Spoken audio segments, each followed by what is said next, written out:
고린도 교회는 유명한 항구 도시이자 또 부유한 상업 도시였습니다.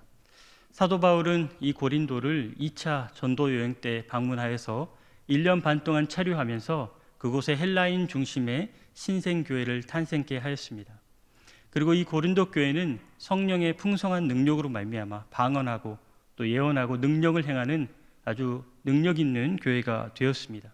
이를 통해서 날로 부흥하고 성장할 수 있었습니다. 하지만 성숙함 없는 성장이 항상 문제가 되듯이 고린도 교회에서도 역기능적인 모습을 많이 보여주었습니다. 서로 파당을 짓고 분열하고 또 고소하고 고발하며 음행과 음란에서도 자유하지 못하였습니다. 이런 문제들 때문에 바울이 안타까운 마음으로 편지를 쓴 것이 바로 고린도 전서입니다. 하지만 고린도 후서는 완전히 다른 주제를 다루고 있습니다. 고린도 교회 내부의 문제가 아니라 고린도 교회 성도들과 그리고 그의 영적 아비가 되는 바울과의 어긋난 관계를 다루고 있습니다. 바울은 그들을 향하여 내가 해산의 고통을 감수하면서 복음으로 너희를 낳았도다 이렇게 고백했지만 고린도 교회 성도들 중에는 이를 인정하지 않는 사람들이 점점 생겨났습니다. 이는 바울 이후에 고린도 교회를 방문했던 다른 전도자들 때문입니다. 그들은 예루살렘 교회에서 복음 전도자로 공식 인정받은 자들이었고 또 추천장을 가진 자들이었습니다. 이 추천장을 가진 순회 전도자는 교회가 세워진 어느 지역을 방문하든지 그 지역에서의 복음 사역을 공식적으로 인정받았습니다. 그리고 그 지역의 지역교회가 이 순회 전도자들의 활동에 동참하거나 또 후원하도록 요청도 할 수 있었습니다. 그들은 이런 공신력 있는 추천장을 자랑하면서 바울이 이 추천장을 갖지 못한 것을 비난하였습니다. 추천장이 없는 것이 그의 말과 교훈을 마땅히 의심해야 할 것으로 충동질하였습니다.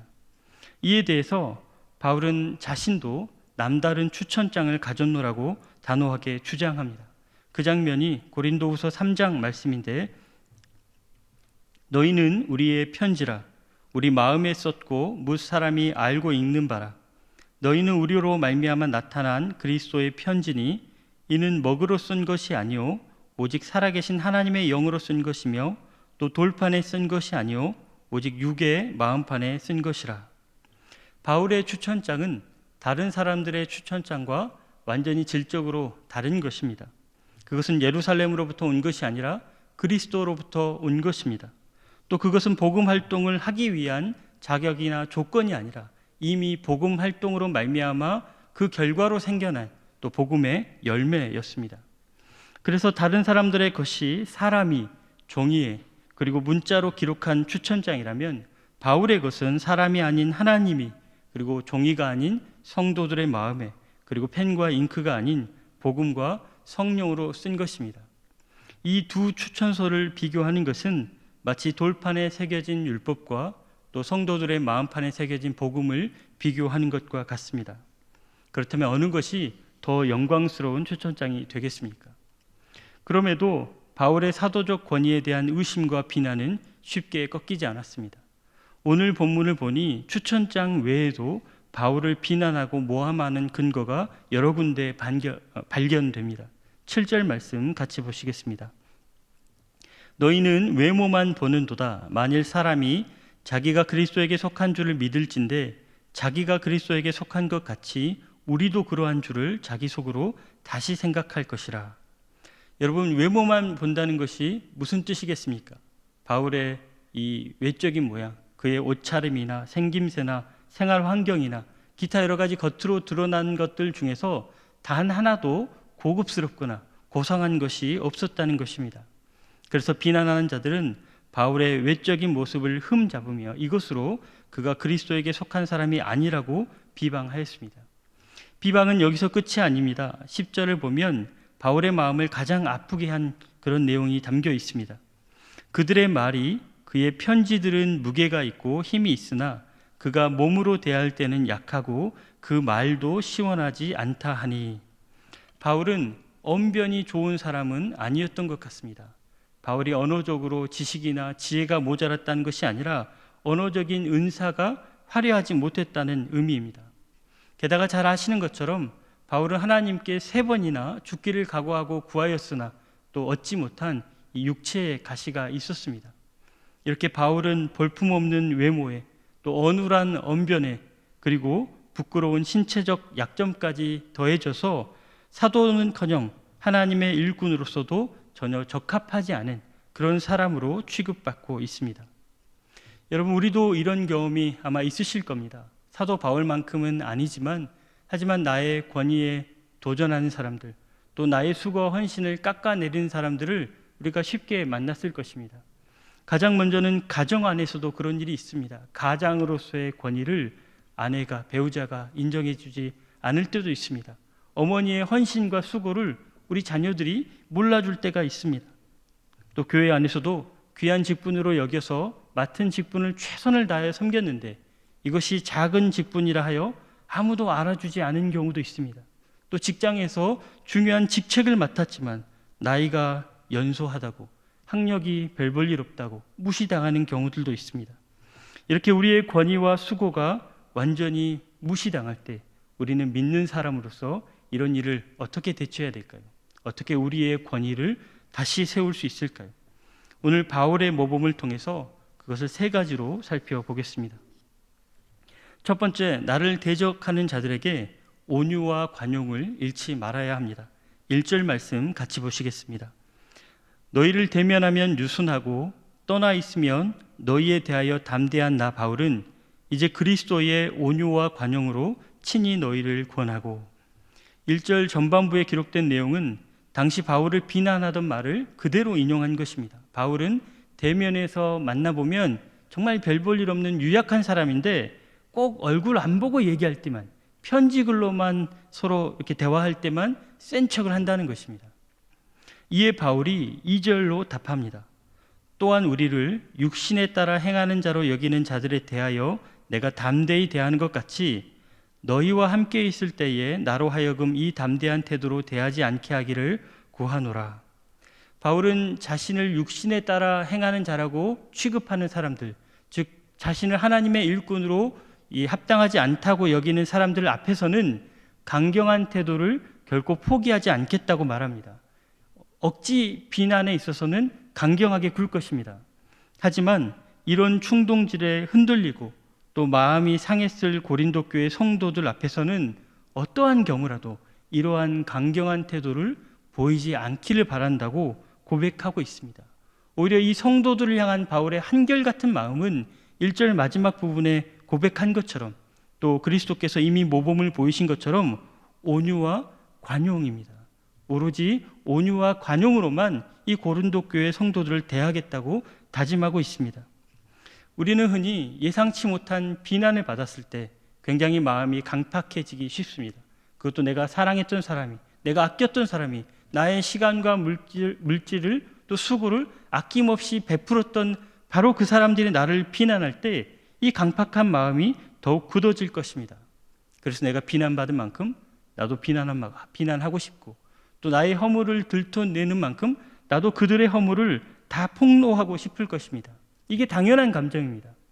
하지만 하나님의 일꾼이라면 이러한 당연한 마음도 항상 경계해야 됩니다. 가장 좋은 예는 바로 모세입니다. 모세는 구스 여자를 아내로 삼은 것으로 상당한 비난을 받았습니다. 그것도 가장 신뢰하고 의지하였던 그의 형과 누나에게 가장 극렬한 비난을 받았습니다. 그간의 모세의 헌신과 수고에 비춰보자면 이런 허물은 오히려 가족들이 좀 덮어주고 또 가족들이 이렇게 커버를 해주면 좋겠는데 오히려 마치 기다렸다는 듯이 비난을 퍼부었습니다. 이럴 때 모세의 심정이 어떠했겠습니까? 믿었던 가족들에게 당하는 이 배신감, 그리고 갚아주고 싶고 보복하고 싶은 이 불타는 분노, 그리고 작은 실수 하나 때문에 그간의 수고가 다 무용지물이 되고 자신의 이 지도자로서의 권위가 한 번에 무너질 것 같은 이 큰 두려움, 이런 것들에 사로잡힐 만도 한데 그 장면을 기록하는 성경 본문은 전혀 다르게 기록하고 있습니다. 민수기 12장 3절 말씀입니다. 이 사람 모세는 온유함이 지면의 모든 사람보다 더하더라. 여러분, 모세가 이방 여자를 취한 것이 잘한 일입니까? 잘못한 일입니까? 분명히 잘못한 일이죠. 누가 봐도 잘못한 일입니다. 잘못한 일은 잘못한 일이고 모세라도 잘못한 일은 잘못한 일입니다. 그래서 아론과 미리암도 아주 집요하게 따졌습니다. 어디 하나님이 너하고만 얘기하더냐? 우리하고도 얘기했지 않느냐? 이스라엘의 지도자감이 어디 너 하나밖에 없겠느냐? 이렇게 따졌습니다. 모세의 확실한 약점, 치명적인 허물을 잡았기 때문입니다. 하지만 그럼에도 불구하고 하나님은 모세를 두둔하십니다. 같은 장 7절로 8절 말씀입니다. 내 종 모세는 그렇지 아니하니 그는 내 온 집에 충성함이라. 그와는 내가 대면하여 명백히 말하고 은밀한 말로 하지 아니하며 그는 또 여호와의 형상을 보거늘 너희가 어찌하여 내 종 모세 비방하기를 두려워하지 아니하느냐. 그리고 미리암에게 재앙으로 문둥병이 발하였습니다. 여러분, 잘못한 모세를 왜 하나님이 편들어주고 계십니까? 바로 그의 온유함 때문입니다.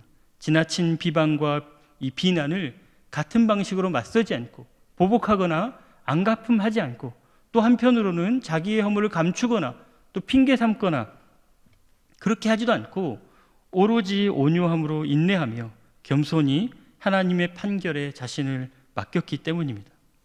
사랑하는 여러분, 비난하는 사람들의 입을 막는 것은 성내는 것으로 되지 않습니다. 우리가 논리적으로 반박하고 증거를 제시하는 것도 별다른 효과를 받지 못할 것입니다. 오직 온유함만이 비난하는 자들의 입을 부끄럽게 할 수 있고 또 공의로우신 하나님의 개입, 하나님의 도우심을 받을 수 있습니다. 우리가 비난하는 사람들 앞에서도 온유와 관용을 잃지 않을 때에 하나님은 비로소 우리의 편이 되어 주시며 나의 권위를 친히 세워 주실 것입니다. 두 번째로, 우리의 권위에 도전하는 사람이 생겼을 때 우리는 우리가 싸우는 대상과 또 우리의 싸우는 무기를 분명히 선택해야 합니다. 3절로 5절 말씀입니다. 우리가 육신으로 행하나 육신에 따라 싸우지 아니하노니 우리의 싸우는 무기는 육신에 속한 것이 아니오 오직 어떤 견고한 진도 무너뜨리는 하나님의 능력이라. 모든 이론을 무너뜨리며 하나님 아는 것을 대적하여 높아진 것을 다 무너뜨리고 모든 생각을 사로잡아 그리스도에게 복종하게 하니. 여러분, 누군가를 화해시켜 본 적 있으십니까? 서로 갈등이 있고 오랜 상처와 아픔이 있는 두 사람 사이에서 화해하려고 노력해 보신 적이 있으시죠? 굉장히 힘든 일이죠. 서로 양쪽의 얘기를 내가 다 들어줘야 됩니다. 다 들어준 다음에 또 서로의 마음을 내가 대신 전해줘야 됩니다. 그리고 이게 다 전해줬으면 서로 양보할 수 있도록 설득도 해야 됩니다. 굉장히 힘든 일이에요. 그리고 이 모든 과정이 잘 된다면 화평하고 기쁨을 얻을 수 있지만, 하지만 더 많은 경우에는 이 일이 잘 되지 않아서 오히려 애쓴 내가 이 두 사람에게 다 비난을 받는 또 미움을 받는 그런 상황도 생길 수 있습니다. 그렇다면 여러분, 반대로 누군가를 이간질 시켜본 적 있으십니까? 아마 그런 적 없으시겠지만 화해시키는 것은 수개월에 걸쳐서 혹은 수년에 걸쳐서 수많은 대화를 통해서 해야 되는 일이지만 이간질은 단 한두 마디로도 가능합니다. A와 B가 있다고 한번 생각해 보십시오. 그러면 A에게 가서 먼저 이렇게 얘기하는 겁니다. A야, 너 혹시 B랑 무슨 일이 있었어? B랑 뭐 좀 안 좋은 일 있어? 아니 뭐 그런 거 없는데.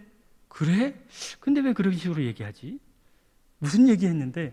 아니야 그냥 뭐 내가 잘못 들었겠지. 신경 쓰지 마. 여러분, 그러면 신경이 쓰이겠습니까? 안 쓰이겠습니까? 예, 신경이 엄청 쓰일 겁니다.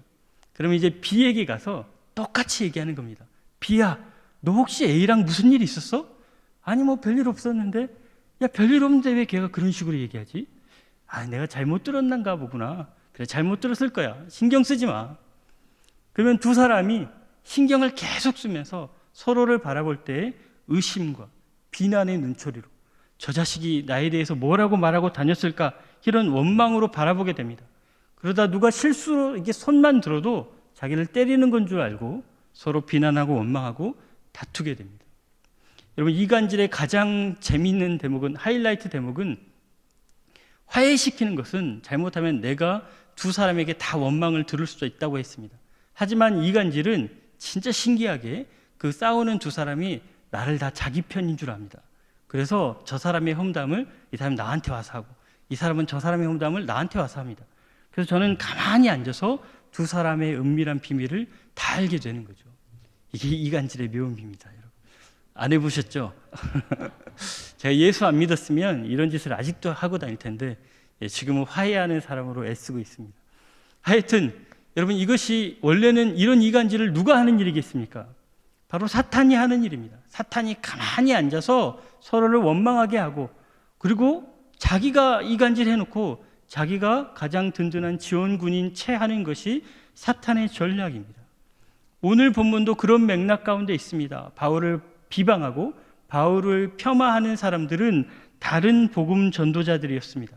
그래서 어떻게 보면 바울의 원수이고 바울의 적이라고 볼 수 있습니다. 그런데 바울은 그들을 절대로 적으로 여기지 않았습니다. 그렇게 자신을 모함하는 그들을 여전히 복음의 동역자로 여깁니다. 7절 말씀을 보면 그들 역시 그리스도에게 속하였다고 인정해주고 있습니다. 왜 그렇습니까? 복음 전도자에게 진짜 적은 우리 동료, 나랑 좀 마음이 안 맞고 좀 뜻이 안 맞는, 은사가 다른 우리 동료가 아니라 그 뒤에 있는 사탄 마귀이기 때문입니다. 우리를 서로 다투게 하고 비난하게 하고 공격하게 하는 것이 바로 사탄의 계략이며 복음 사역을 망치는 길임을 이 사도 바울이 분명히 알고 있었기 때문입니다. 그리고 더 나아가서 우리가 우리의 싸우는 적이 누구인지 분명히 알았다면 또 우리가 싸울 무기도 무엇인지 분명히 알아야 됩니다. 우리는 육적인 무기로 싸우는 것이 아니고 영적인 무기로 싸워야 한다 했습니다. 그러면 영적인 무기가 무엇입니까? 바로 기도와 말씀이고 인내와 순종이며 사랑과 긍휼입니다. 이러한 무기여야만이 사탄의 견고한 진을 무너뜨릴 수 있습니다. 인간적인 무기들 똑같이 비방하고 똑같이 허물을 들춰내고 자신의 힘과 자신의 능력을 과시하고 자랑하고, 이런 방식은 사탄의 진을 더 거대하게 만들 뿐입니다. 사랑하는 여러분, 지금 누구와 싸우고 계십니까? 우리는 다 군사로 부름받았고 각자의 전장에서 각자의 전투를 임무로 수행하게 될 터인데 어떤 전투에 임하고 계십니까? 나를 험담하는 사람들만 때려잡으면 이 싸움이 끝나겠습니까? 내 자존심을 세우고 내 권위를 지키면 이 전투에 승리한 것이겠습니까? 오히려 그들을 위하여 기도하십시오. 나를 비방하는 그들이 그렇게 옹졸해지고 비열해지고 비겁해질 수밖에 없었던 그들 내면의 상처와 아픔을 위해서 내가 대신 기도하는 것입니다. 또 비록 내가 비난을 받고 도전을 받고 있지만 이런 고난을 주신 건 역시 하나님의 섭리와 은혜 가운데 있음을 고백하며 하나님을 예비하고 찬양하십시오. 그리고 무엇보다도 예수님께서 내게 그렇게 하신 것처럼 나에게 허물 있는 사람, 나에게 실수한 사람들을 내가 용서해 주는 것입니다. 이렇게 우리가 의의 무기로 사탄의 계략에 맞설 때에 하나님은 우리의 권위를 더욱 빛나게 하여 주실 것입니다. 세 번째, 마지막으로 우리의 권위가 도전받고 흔들릴 때 우리는 말과 행동의 일치로 하나님이 내게 주신 권위를 드러낼 수 있습니다. 오늘 본문 10절로 11절 말씀입니다.